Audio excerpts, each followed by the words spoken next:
Maintenant, on va faire la première question, à savoir une méthode qui s'appelle initialiser, qui permet d'initialiser la pile. Alors, comment ça marche? Alors, je vais faire une méthode initialiser pile, ou la init pile, qui permet d'initialiser une pile. Alors, qu'est-ce qui permet de retourner pile étoile, sachant qu'on a déjà défini la pile. Okay? Alors, pour pouvoir initialiser la pile, c'est facile. Il suffit de créer une pile. Donc, pile égale malloc size of pile. Par la suite, je vais faire quoi? Alors ici, c'est un étoile pile, bien évidemment. Par la suite, quoi? If pile égale nul. Qu'est-ce que je vais faire? Return, quoi? Parce que je dois retourner quelque chose. Mais le retour est de type pile étoile. Donc, je dois retourner quelque chose de type pile étoile. Si je retourne in, je dois retourner 1, moins 1, 2. Si je retourne rien, c'est retourne point virgule. Ça veut dire que l'allocation dynamique ne marche pas. Alors, le else, qu'est-ce que je veux faire? Alors, ici, je peux le faire pile, je peux le nommer pay, je peux le nommer my pile, comme vous voulez ici. Juste un nom. My pile. Alors, comme ça, vous arrivez à faire la distinction. Alors, par la suite, je dois initialiser le premier élément par quoi? Par nul. Donc, my pile, flèche,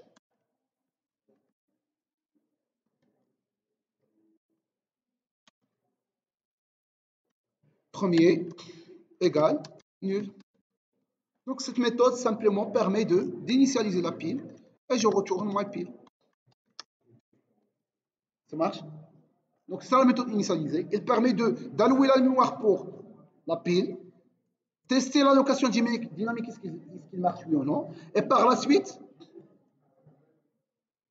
initialiser le premier élément par nul et je retourne la pile.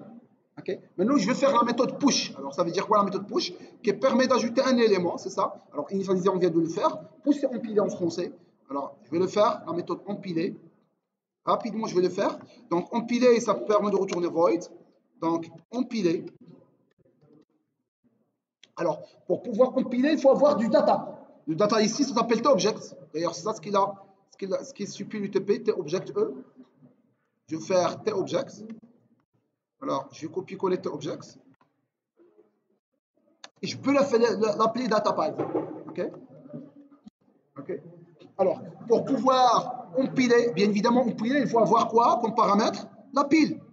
Donc, pile étoile. Je peux le nommer page, je peux le nommer pile, comme vous voulez. C'est juste un nom. Pile. OK? Par la suite, qu'est-ce qu'il faut faire? Il faut, en se basant sur la data, il faut créer la pile. Alors, je vais un petit peu énumérer les étapes. Alors, les étapes, ça c'est la pile. Alors, ça c'est la pile. Alors, pour pouvoir créer, ajouter un élément au départ, ce que je dois faire, je dois dans un premier temps créer un nouveau élément. Elle est là, le nouveau élément. Par la suite, mettre le data dans l'élément. Donc, première étape.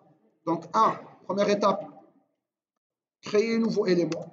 Créer nouveau élément.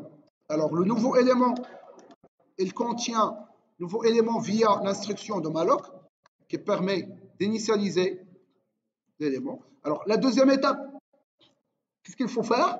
Il faut injecter le data comme paramètre, l'injecter au sein de nouveau élément. Donc, nouveau élément flèche data, généralement puisqu'il s'agit d'un pointeur, donc flèche data égale le data qui va être fourni en paramètre. Troisième élément, il faut que, donc maintenant l'élément il est là avec son data, il faut que le next de le nouveau élément, ce sera là, la tête. Ça veut dire quoi? Ça veut dire que je dois faire troisième étape, c'est nouveau element, flèche, alors je vais faire un flèche. Alors flèche, ici je dois aussi faire un flèche. Donc flèche next, ici dans l'énoncé c'est suivre.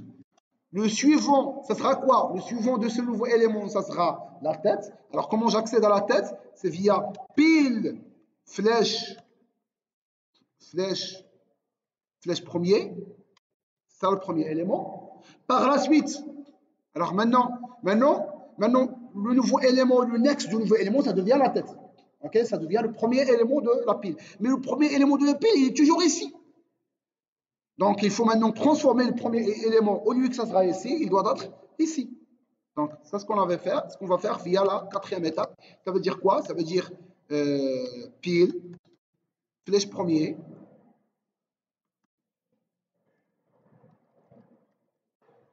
il est égal à quoi? Il est égal au nouveau élément. C'est le nouveau élément qui va devenir le premier élément. Donc, c'est ça l'algorithme, grosso modo. Alors, l'algorithme, je vais l'implémenter maintenant.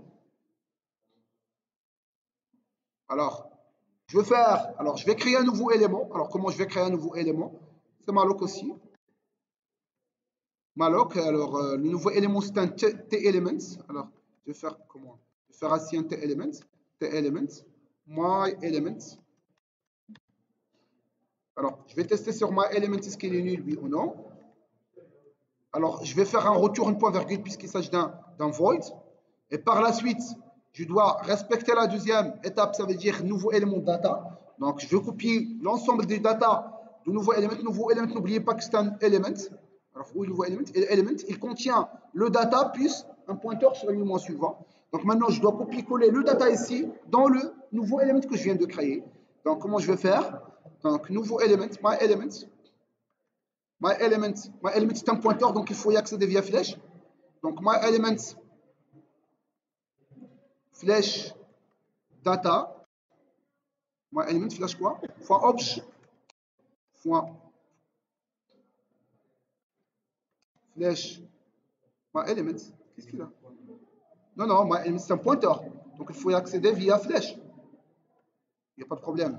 Bon, je vais écrire tout court. Donc, flèche obj égale à quoi? Point, alors l'obj, c'est un objet, c'est le data, point numéro. Je ne sais pas pourquoi ça ne marche pas. Égale quoi? Égale à data, au paramètre, il est là, data, point, c'est juste un data, c'est pas un pointeur, point numéro.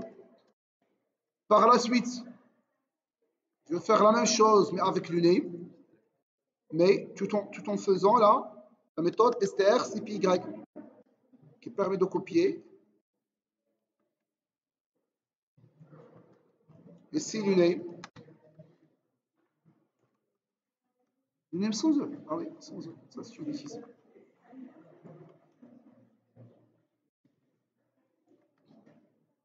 Avec un virgule. Alors, par la suite, alors, ce que je viens de faire ici, c'est juste la deuxième étape.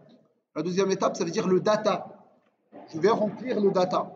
Ça, c'est la deuxième étape. Alors, la troisième étape qu'on vient de signaler, c'est quoi? C'est que le suivant de nouveau élément, ça sera depuis le premier.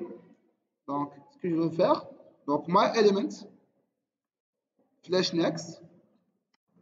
Alors, le next, ça s'appelle comment? Ça s'appelle suivre. Égal à quoi? Le suivant, ça sera quoi? Le suivant de next, ça sera le pile, flèche premier. Hein?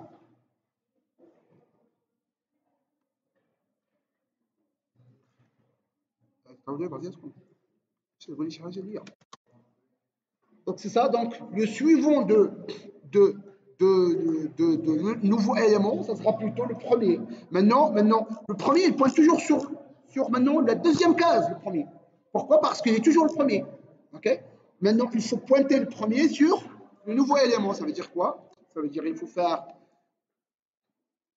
pile flèche premier égale my elements. Et comme ça marche. Alors, c'est ça la méthode compile. Okay? Mais ici, pour éviter les problèmes, alors, imaginons, ça c'est un, ok, pile flèche premier, ok, ça marche. Donc, c'est ça. Donc, c'est ça vraiment la méthode compile. Ok?